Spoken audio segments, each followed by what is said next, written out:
Hi, I'm Laurie with To the Trade for Interior Design Community, and I have a very special guest, somebody we don't normally have on the show. He's not a designer. Phil, please introduce yourself. Tell our audience a little bit about you. First, Laurie, thank you so much for having me. We had such a great time hosting you at our showcase last year, and it was really great to connect with you one-on-one in several different occasions and settings. So thanks again. I'm super grateful. I am a plumbing contractor in plumbing and HVAC in San Francisco, California, but we also have a decorative showroom. You see some of the fixtures that we carry behind me. So we have a unique business model. We're kind of, I guess, like design build in our own niche kind of way, but we also work on HVAC equipment and boilers and things like that. And I'm also the president of DPHA, or the Decorative Plumbing and Hardware Association, which is a trade-specific association. Think of it as I guess for designers that are familiar with KBIS, it's a much more focused showcase with decorative plumbing and hardware brands, a lot of those luxury boutique brands that are maybe not in the mainstream, but you see in, high-end hotels or residential spaces. But we all have a educational element, and we provide a lot of resources. So it's very trade specific. Yeah, I hadn't heard of it, honestly. And then a few years ago, one of the people working for them, Kim, came into our group and met her. And of course, Jocelyn Hutt, who is a dear friend of mine, she works with your organization, volunteers for your organization. So Mm-hmm. I've gotten to learn a lot about it. And I actually think it's really interesting. And of course, coming to your last event, I was blown away. I mean, it is not the big show that you would see at KBIS. It's much more boiled down to some of the luxury boutique brands, like you said. But you did some really interesting things, and we'll get into a lot of that later. I don't want to go for all of that first, because let's start with what is DPHA? So for someone who's never heard of it, what is it? Exactly. Like Decorative Plumbing and Hardware Association means you're just a small little group. You're just, focusing on that area. But I think what you've got is so interesting and could be even bigger, really, frankly, because you do so many things well that other people don't do. That's what I'm seeing. Thank you. Yeah. Thank you Yeah. so much. Yeah. Well, it's to try not to overwhelm anybody. Essentially, it connects all of the different member segments in our industry. In our industry, we have brands or manufacturers, we have manufacturer representatives or independent reps, and we have showrooms. So it originally spawned because showrooms and our little community needed something else besides KBIS. KBIS does great. They're affiliated with NKBA. It's a very large show. It has a lot to offer. It's a different setting, but we needed our own community, our own showcase, our own setting where our different member segments can really connect on a deep and authentic level. So that's kind of the setting that we've created. We're always usually in a hotel, always in the same space together, and that's so we could spend quality time. At a larger show, might you might have some flybys. You might, like you see someone on the floor, you're like, hey, what's going, and you want to talk to them, you want to connect, but everybody's kind of so busy and going in different directions that sometimes it may never happen. Maybe if you make time like offsite, it could. But our showcase, I think you experienced it. It's not just a product showcase. We have education segments that go deeper into whatever category or subject matter that we might be interested in. And I would say in recent years, we have really made an effort, concerted effort, to connect with the specifier community because we recognize their value. They set the trends. They drive the market. They're the ones that give us the frontline feedback on what's actually going on a job site. What do clients connect with? What do they like? And so they've become, for me as a showroom owner as well, they've become sort of a glue as far as like connecting the brand with a homeowner. And so we've really made a concerted effort to connect with them in recent years, trying to understand what resources we can provide them in our little space. How can we be more of an asset to them in decorative plumbing and hardware? How can we help? How can we make that bond and connection stronger? And so we've been somewhat successful. Some designers have come to our showcase. We have a design newsletter, but I think we're looking for a little bit more, and so that's why we're here today. Yeah, One of the yeah. reasons. And I will tell you, I really like the format of your show because if you're thinking about it from a design perspective, like you said, it's in a hotel room. There's, a area where the brands are set up. They're small little booths. These are boutique products that you might not see at the bigger shows, period, end of story, because they wouldn't have a huge presence they're smaller but more high quality. That is the game. So there's deep conversations, real business being done, real ideas being exchanged. One of the things I thought was a highlight for me was the roundtable discussion that you had sort of at the end of the event, where it was a mix of people from different walks of the business. So it was manufacturers and reps and showroom owners and designers in a room. And there was a moderator, and the topics were sent in previously. So they were very current, important topics. One of the topics we covered was obviously tariffs, but we also talked about the changing economy of and how our, different segments were handling various issues and how to work better together, and just to see it from other perspectives. Sometimes we just get so myopic about our world and how we handle things. And I know designers, we do. It's like, oh, it came in, it's damaged, or having a difficult time dealing with this brand, or the client's mad at me because of this, or it's taking too long.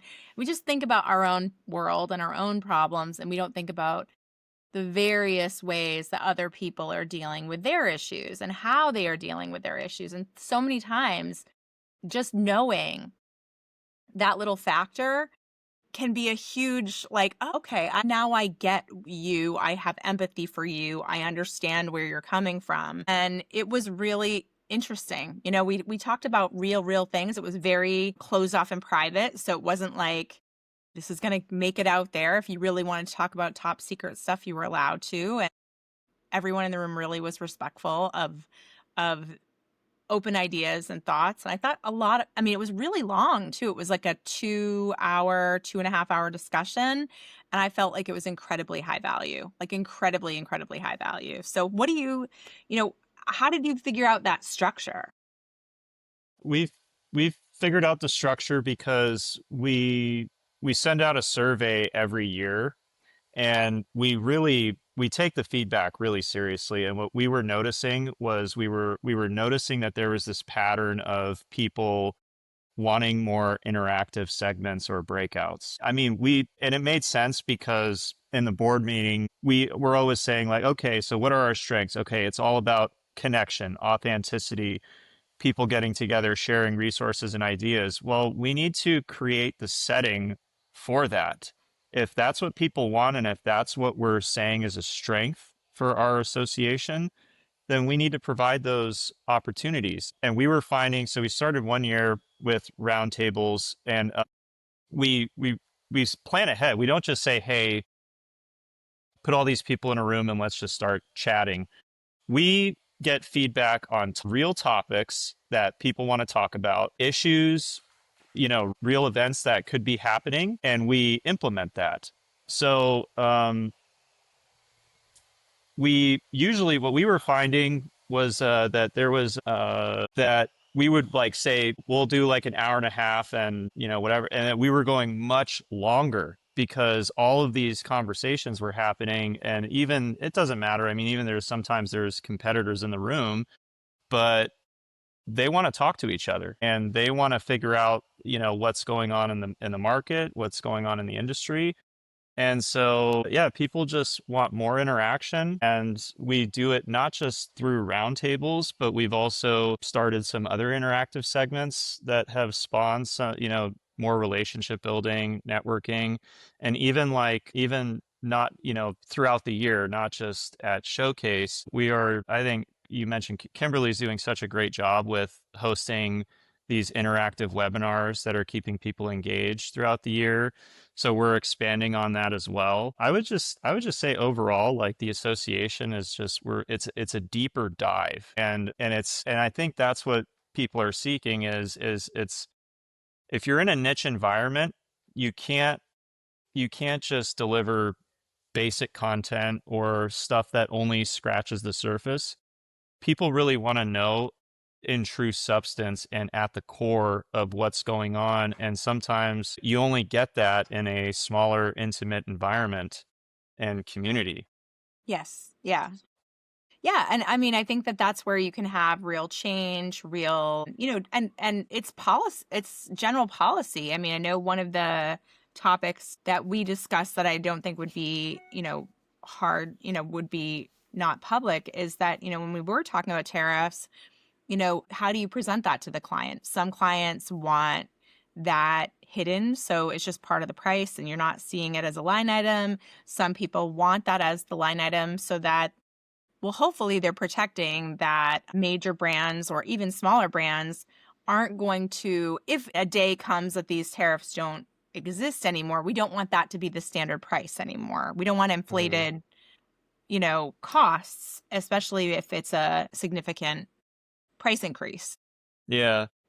From the buyer's perspective, having a little bit of transparency is good if it's short term. If it's long term, it's a totally different game. And so, just Yeah. thinking out those strategies. And, I've had brands in other worlds say, this is how we're handling it, or that's how we're handling it. Like I have a brand who told me privately, like they were taking their container loads and shipping it back, hoping that they could land on a day that the tariffs wouldn't be ridiculous. So it's just, there's all sorts Yeah. of strategies I think brands are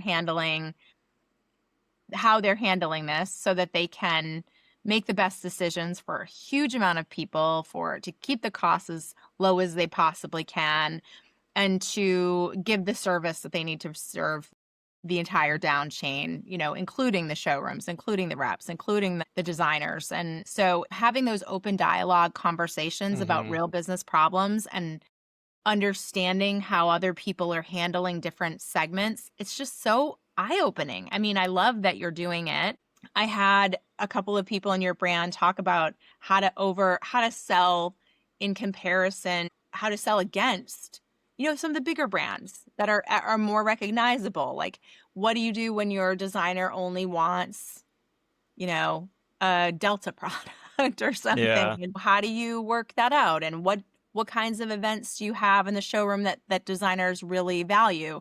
Those kinds of things. And I think even your organization is asking a lot of the right questions about how we can service each individual market segment and how we can have better conversations together. And I don't think that's really being addressed out there. I mean, usually everyone is in there. The manufacturers maybe talk to each other, but they're Mm. really have their own strategies, and some of them are keeping their cards close to the vest. And the showrooms are either independent or bigger showroom, and they have their activations and their plans, and everybody's in these little silos and not really discussing, but we Yeah. impact each other in such a big way. So having a level of understanding is so important.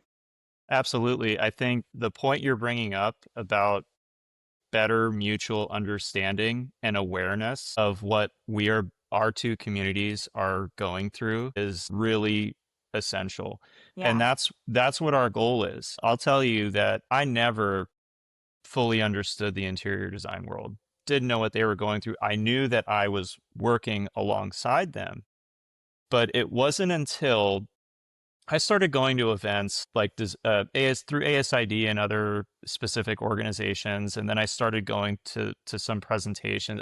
I wanted to get to know them, and I wanted to Sure. better understand what they were going through. I acquired so much empathy from listening to stories and listening to what goes on. But I've call it like the front lines because they're the ones interfacing the most with clients.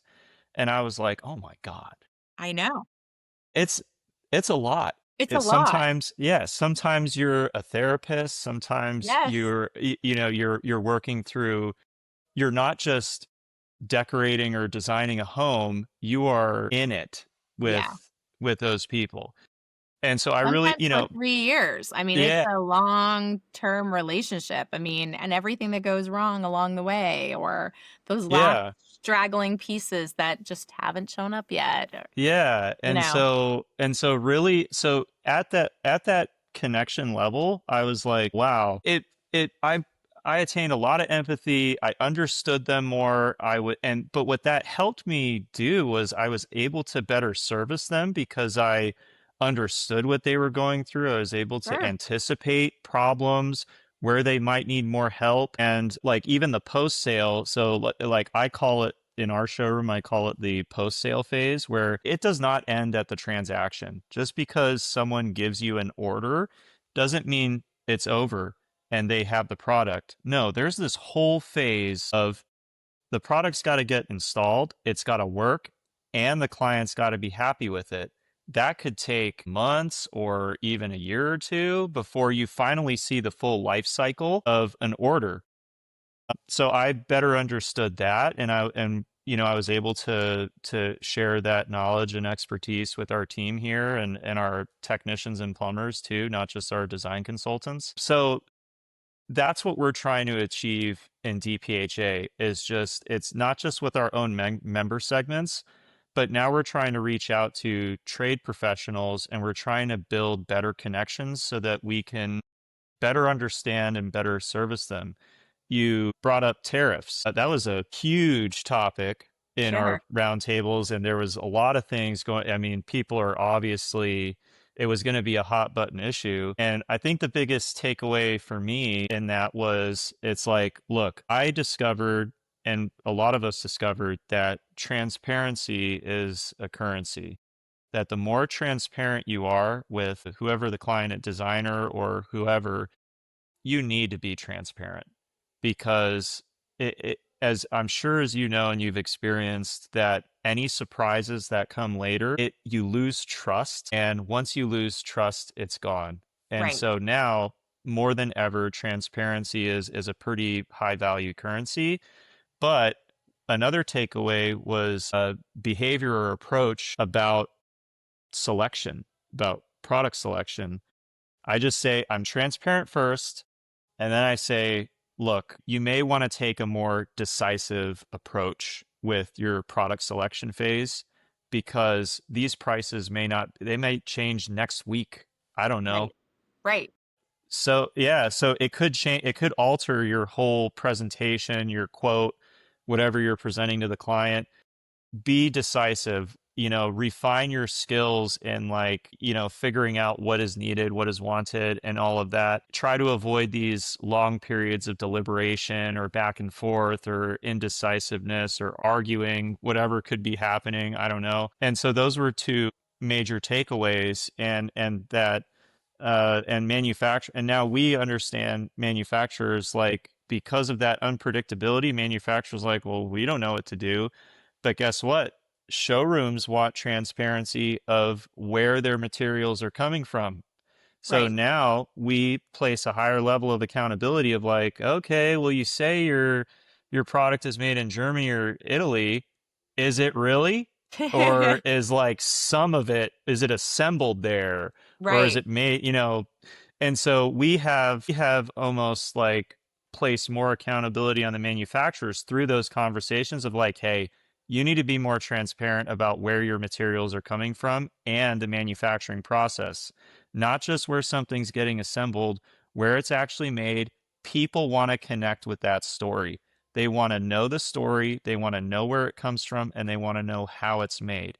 And so that kind of travels all down the line but it all comes from those like you were saying it comes from those dialogues and that's why not just the roundtables but just that whole network experience really really matters and it only happens in person. I can't send an email complaint to a manufacturer, I can't get to know a designer by email or online. I need to, you need to feel and connect. And so, I mean, I think there's a lot of good substance there, but I mean, we touched on a lot of great topics No, for it's sure. I think that's essential, honestly. I mean, we had Yeah. some of the topics we really talked about in our group, and I think are things that, I know we in our community talk about a lot. I just want to touch on a few things. Like, first of all, we welcomed for interior design community showrooms and manufacturers for years. And I got a lot of pushback from designers originally. They were like, Okay. you should not let them in because we sometimes want to complain about them and we don't want them to see. And I was like, Yeah. no, I do. I want you to complain about them with them seeing. How do you want them to change anything if they don't see the Yeah. complaints? Like we can't solve these problems if we're talking to each other and we're not really,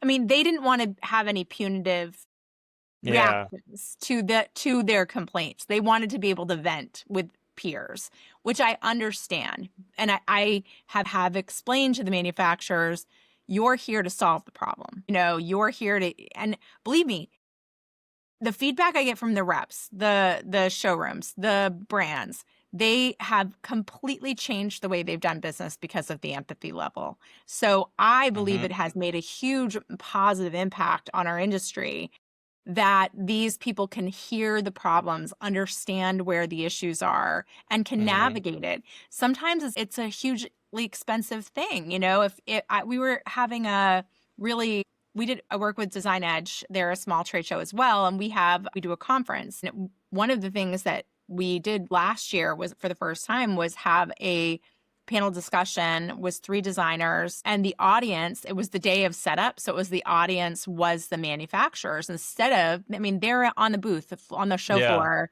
during the event. So this was an opportunity for them to have conversation and dialogue with the designers.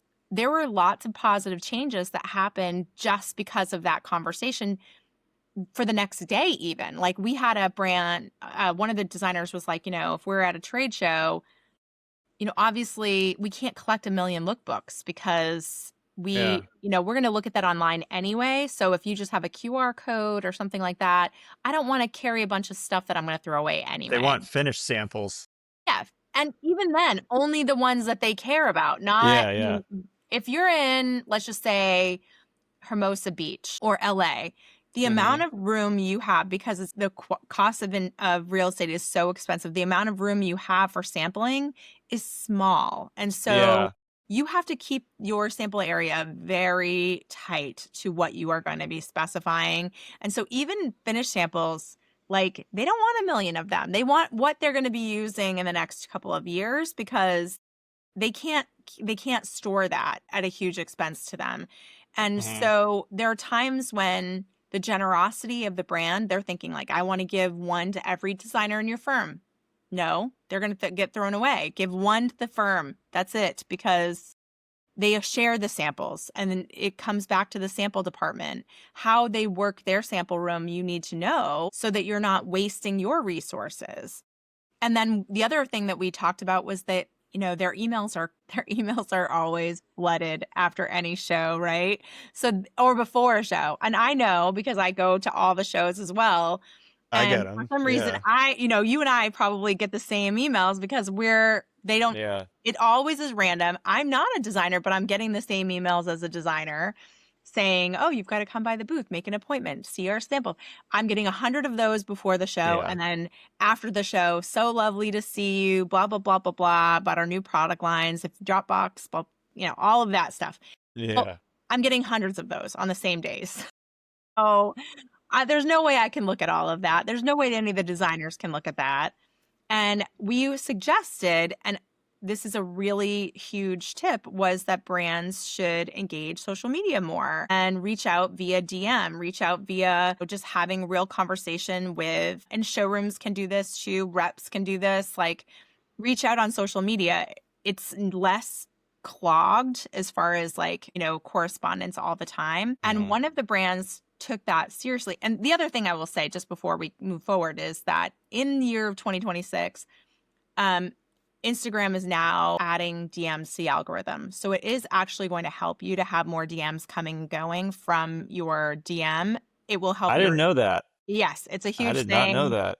It is going to help your algorithm to Okay. have DMs working and more DMs anyway. So it's a great Mm-hmm. strategy for anybody out there to think about upping the DMs this year. Okay.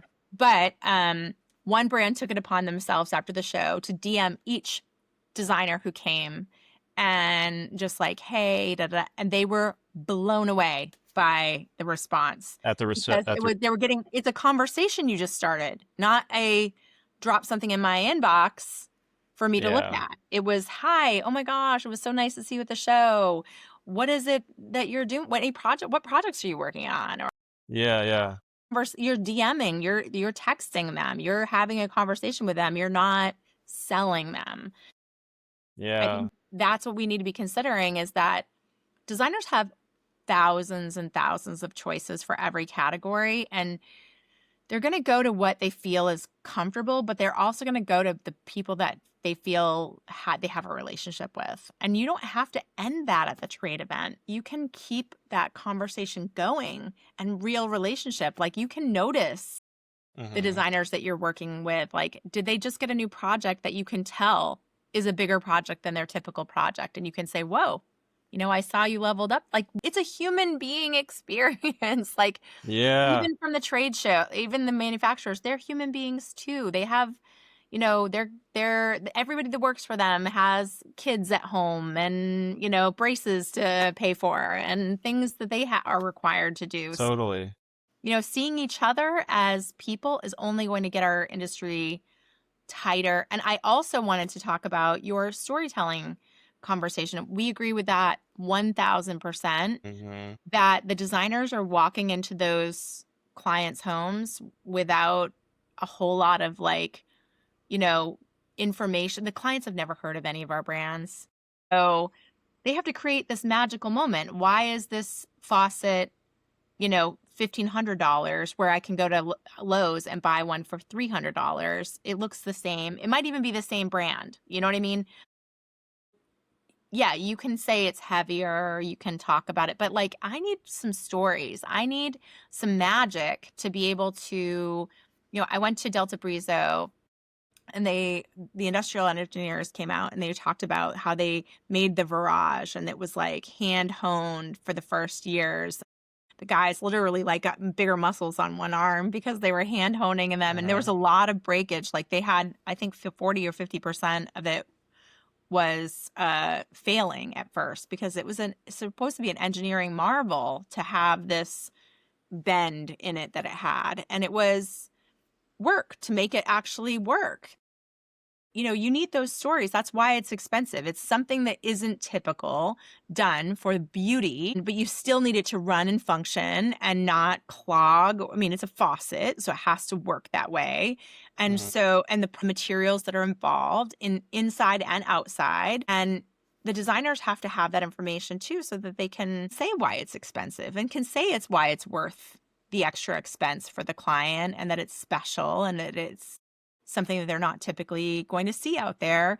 That's also future building for the designer, because of course they want materials that not everybody sees. They want to not necessarily follow every trend, because they want the house that they're designing to have sustainability in the style of the home too, so that Mm-hmm. as they care so much more about the flow and how people live in the home, but beyond that, they still want to make very smart decisions about materials, because they know they want their client to have a wise investment in materials.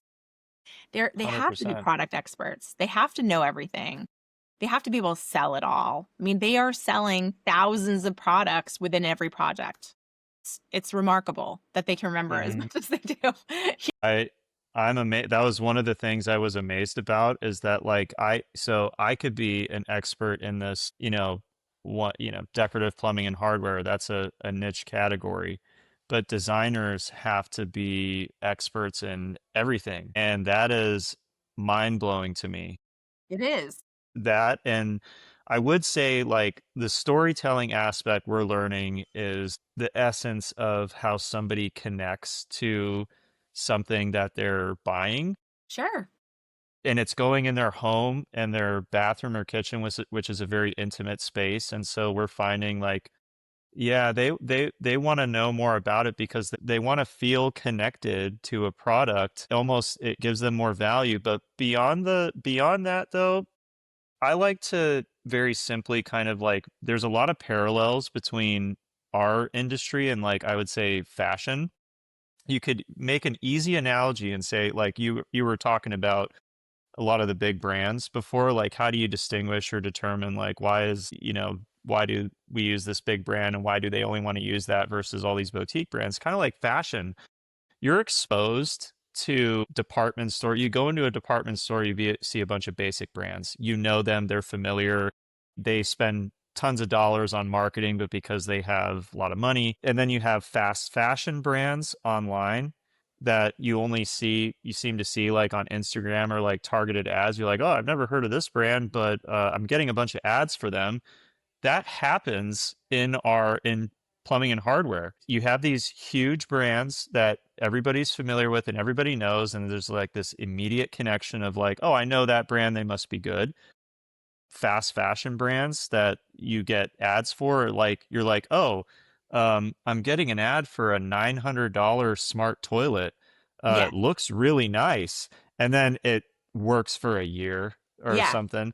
Yeah. But it's the same thing. And then you Yeah. have like in fashions, I had to go through that same thing in fashion where it's like, oh, I discovered all these like cool boutique brands in New York City or other areas where I was like, oh, I'm more connected to these brands because I'm, trying to style myself. You I'm trying know to, the story, you know, yeah, like, where it's made, you know why it's special, like, that yeah. matters But to them too, like it's a form of unique expression. yeah, And you're like, this is for me. This is who I am. It's not just something that everybody else is wearing. I would say those are our brands in DPHA. It's the deep cuts. It's like these are the brands that if you're a real lover of what we do, this is what you put in your house. right. I don't put basic stuff. I want stuff that I connect with, stuff that I really care about. I like seeing like little unique details or some kind of unique styling it's a form of expression Every in my designer house. should Yeah. be paying attention because every designer, this is how you separate yourself from everything else that's out there. If they're getting builder grade, you don't want builder grade stuff. You want to be putting things in there that are special and that are unique and that, that you're not going to see everywhere because then it's not going to be, a commodity product that is copied everywhere. And the future Yeah. of it is going to be longer too because it won't go out of fashion so fast, you know? Totally. Yeah. It's yeah, it's like it hits all the touch points, quality, longevity, sustainability, unique styling, but that's where the connection really happens. And like you were saying, like it's distinctive. That's how you separate yourself. You don't want to have just a builder grade or like just a track home where it's like 10 homes are all the same, they got all the same products in there. The house that you live in, you want it to be your house. You want it to be your style. You want it to express yourself, tell the story of your home, your family. And you want it to be special. Like you use your bathroom every day, multiple times a day. That should be a sacred, special place. You should love going into your bathroom, whatever the details that are in there, you should love walking in there. It will make you happier. Same with your kitchen for people who love to cook and all their time in the kitchen or entertain or have parties, whatever it is. You want that to be unique to you. And you want people to walk in there and say, oh my God, I love it in here. This is so you. Yes. So it's, And you as the designer, I know I just came back from Vegas market and I spent a lot of time with my friend Shannon Jem, who's a designer in Malibu. And she says, it's so when you as a designer have met, the industrial engineer, or you have these smaller brands, you get to meet senior leadership often, much more often than bigger brands. So, Okay. to be able to have those stories to your client and say, oh, I've Mm-hmm. been toward their factory, or I've seen how that is made. I met the president of the company.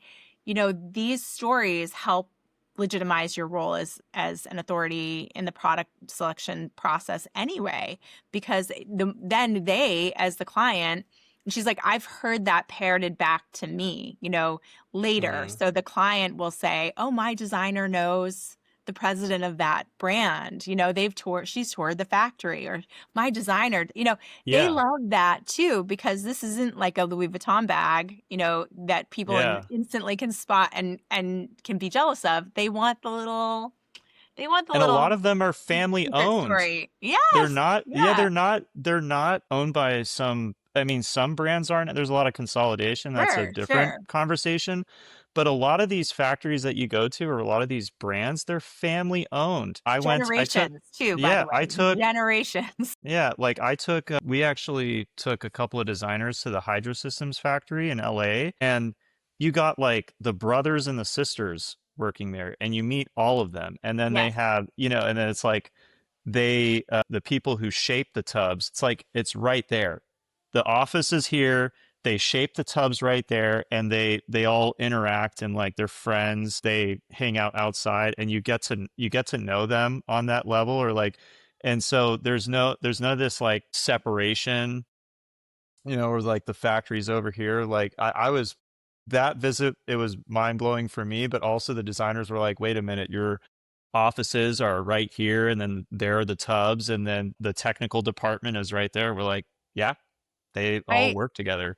encourage designers to go to as many factory tours as they possibly can. You will never feel more connected than Yeah. while I was away, I did a little stop I've been a judge for a long time for Design KC magazine. So I went to their gala. They have an annual gala celebrating all the designers that accomplished so many beautiful things that year. But I did a factory tour of Custom Wood Products, which is a luxury grade cabinetry brand in Kentucky, in the middle of nowhere, Kentucky factory that employs the whole town pretty much. And it was just so cool to watch. It's like precision engineering mixed with real skill, mixed with like, they private label for some of their clients. So they have like their own stamp on the inside of the cabinetry. It's just like so beautifully done. And to watch all of the process and the people that have been there for generations, and everybody you talk to, it was like, 45 years they've been there, 32 years they've been like, I didn't meet somebody who'd been there under 10 years, like not one person. Everybody's been that in that company their whole career. Awesome.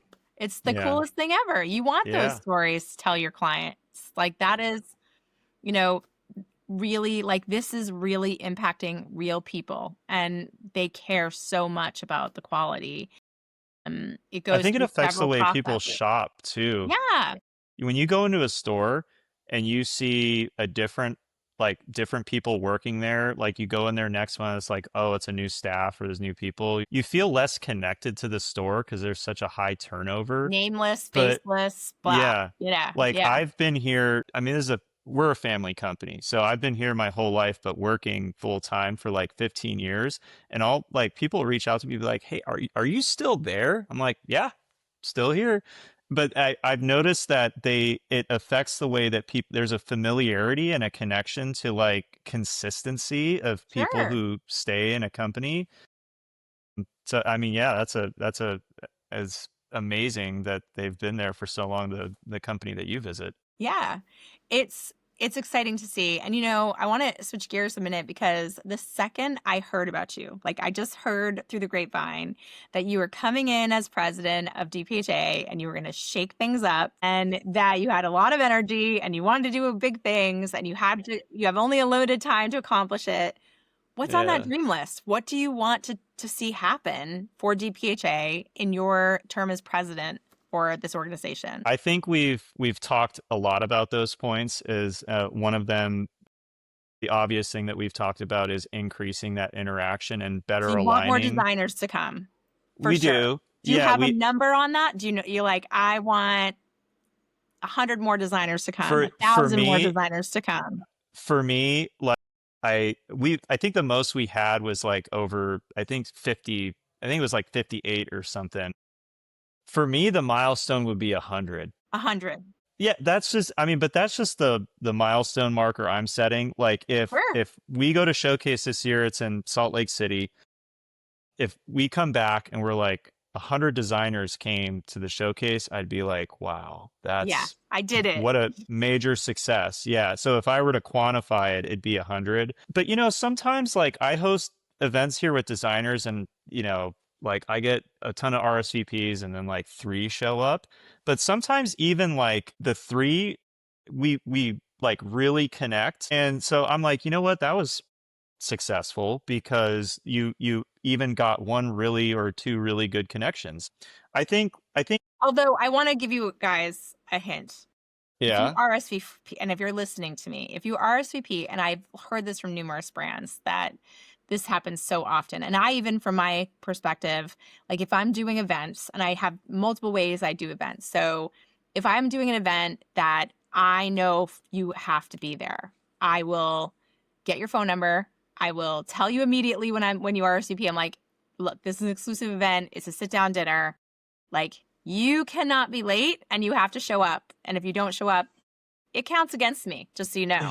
So do not do that to me. But also to the brands, like, you don't understand, like, they're buying the food, they're getting the Mhm. drinks. Like, if you don't show up and you've RSVP'd, that's a bunch of wasted money that they could have spent on other things for their brand Yeah. that, so I just want people to be a little bit more. Sometimes I think designers are thinking like, oh, it's going to be a big thing.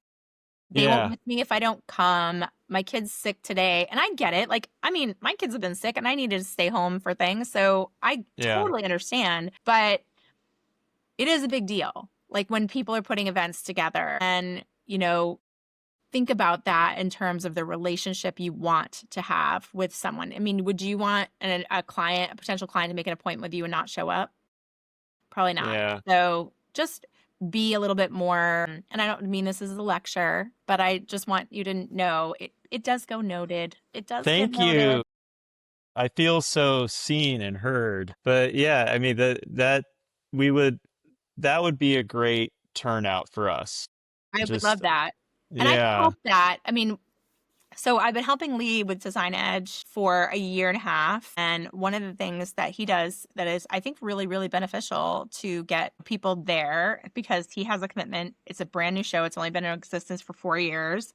So we do ahead of the game activations and events. Like they do a calling out to those people to let them know the show is going on.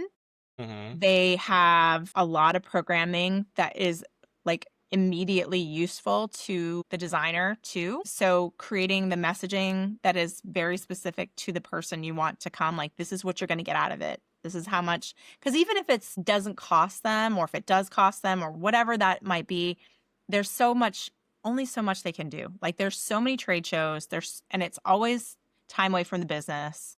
So there has to be a value add that they can walk away tomorrow with being able to do something that they couldn't do yesterday, better or Yeah. faster or quicker, So value add on the programming, and then calling them several times. Like we have a team that calls out to Design Edge people 3 times before we come, and we do a 500-mile radius around our spot, and we call people. They have a team that calls people every day. We do in-person activations coming into the show. So we'll do at different showrooms where this is what we're doing. This is why it's important. You should come, blah, blah, blah, blah. But we get significantly more than 100. So I think you easily could do that with a bit of outreach. I think that definitely, like phone calls rather than just emails, DMs rather than just Mhm. emails. Yeah, DMs And like you were saying. I would be Yeah. like, this is the area. You're mostly going to get people that are in the Salt Lake, wherever you're going, within a 300 mile radius of wherever you're going, Mhm. because it's most convenient for them. So there are definitely people within that. And of course, I have a database in that area, so I could help you guys get that going before We'd you're, obviously love to have you back yeah, there again. So, yes. obviously. But it's so great. I mean, I think you're missing out if you don't pay attention, especially to things like those small, unique products that not everybody has. I mean, it's only getting worse, like with the dupe.com and all of these like Shein style products that are knockoffs, that are junk, and the higher the commercial brands that are value engineering every good thing out of it. So smaller luxury quality made products are harder and harder to find. So make those Definitely. relationships. Yeah. Most definitely. Yes. Well, Yeah. it has been so awesome, Phil. This has been so great. And I'll make sure that this gets out to our audience and they have all your information so they can find you and follow along and be a part of what you're building because I think it's so fantastic. Thank you so much. Thank Thank you. you. Had a great time. Bye. Bye.